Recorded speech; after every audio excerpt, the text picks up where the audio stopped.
Nearly 100 days of record closes on the Dow since President Trump's election. Listen to what FedEx CEO Fred Smith told Stuart Varney about his tax reform and how it's boosting optimism for the bottom line. The market is reflecting growth around the world, which, of course, we see. We serve 220 countries. Nobody sees the global economy the way we do. And it's pretty well synced up. And you have a better situation for business with the reduction in regulations and, most importantly, this tax bill. Joining us right now is America First policy advisor and former CKE restaurant CEO, Andy Puzder. Andy, good to see you. Good to see you, Maria. Thanks so much for joining us. So how would you characterize where things are right now? We know that the market has been trading on real fundamentals. People are also expecting 4% economic growth this year. What can you tell us in terms of what you're seeing? I think it's spectacular. This is the most booming economy that I can ever remember experiencing. And I was 30 years old in my 30s during the Reagan years. The energy here is incredible. The business optimism, and you hear a lot about the big companies and how optimistic they are. I've got friends who are franchisees, small business owners that were with our company and other companies, and they're talking about building. They used to talk about how can I build? How can I afford to pay for health care? How can I afford to pay these minimum wage increases?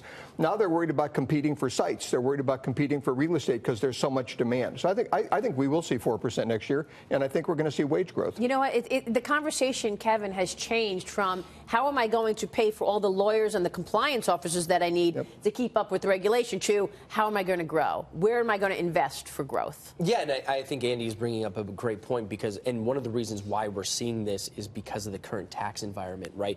It was harder for U.S. corporations to invest in the United States than it was for foreign corporations, right? And we saw that happen precipitously with deals that were coming in from overseas, and the tax environment wasn't beneficial. Are you seeing, and I'm curious, Andy, are the guys talking about pass-through entities, the deductions, what is the main impetus for them to invest and deploy their capital into the U.S. here? Well, you invest when you believe your business is going to go up and that you can make a profit. In other words, your costs are down enough that you can make a significant enough profit that you're willing to risk your wealth, you're willing to risk your time.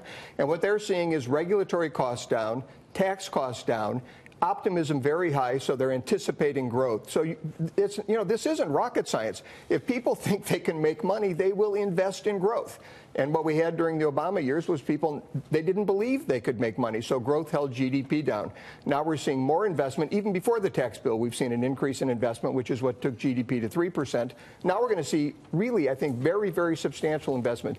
The big problem for small businesses is Dodd-Frank, because it's killed a lot of the community banks. But there are lenders out there, and they will continue to look for money and build as long as they believe they can make money at it. Andy, in addition to the taxes, what are you seeing on the regulatory side? Because I know, for example, on the labor side, there was this big Obama-era regulation around joint employer mandates and all this sort of regulation. Are you seeing relief in this as well, in addition to tax reform? Absolutely. It's both joint employer and minimum wage. Now, wages are going up because of competition, but they're not being forced up to where you're reducing the profitability of these companies. They're actually competing for employees with growth. And joint employer was a very, very fearful thing for small businesses, particularly franchise businesses, because it looked like the franchisors, the larger companies, were going to end up controlling their labor costs. Well, that's not franchising. At that point, you're really a subsidiary of the big company, and entrepreneurs don't want that. Now that threat is gone. So people are very excited. As I said, we're seeing a lot of building. When you talk about the investment that you had, Morgan Stanley Plan Index just said that since 2007, the biggest CapEx spending has happened, mainly since President Trump came in and the perception of a business-friendly administration. Low interest rates, people are already building a lot of CapEx. Do you see a lot of extra CapEx being built with this repatriation? I'm for the repatriation money. I just don't think we're going to see a lot of CapEx because we've already seen a lot of it. Well, we haven't really seen the money come back yet. So you're not seeing it. I think you'll see it going forward. But the big, where I see, I look at the same numbers everybody else looks at. It's the Bureau of Labor Statistics. You look and see, how much money, or the Census Bureau, when you look at whether GDP has gone up, and you look at, they say whether it's because people invested or not, and they've been saying during the Obama administration people weren't investing, kept GDP down. Right. The last 2 quarters they said investment's gone up. So this, again, it's not rocket science. If but do they encourage them, you get investment. Do they have to bring the money back? I mean, I was surprised at a 15.5% repatriation rate. I mean, we were talking 10%, we were talking 8%. 15.5% is do they have to bring the money back at this point? I don't think they have to bring the money back, but I think they'll want to bring it back. People want to build and invest in the United States. And they will at 15.5%, you think? Yeah, well, I mean, if you're in Germany and you could invest in the United States without a tax penalty, you could bring your money here to invest. If you make money in Germany and you pay higher than 15%, you now can bring the money back competitive with Germany.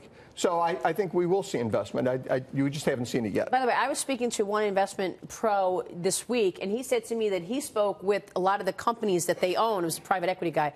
And he said that in Europe, they're saying, you know what, we were planning on investing in Europe, but we're going to switch those plans and we're going to invest in America because of this tax plan. So this is actually changing behavior across the world. Well, in Japan, Germany, China, they've all expressed distress at the fact that we passed this tax bill. That's a good thing for us. That's something we want in the United States. Because we were competitive before, right? If you looked at the worldwide averages was at 22.5%. We were at 35. We were at a complete disadvantage. I mean, that's the thing. So now they're freaking out. They're trying to figure it out. If you look at the UK, they're at 20%. They're looking to go to 17.5%.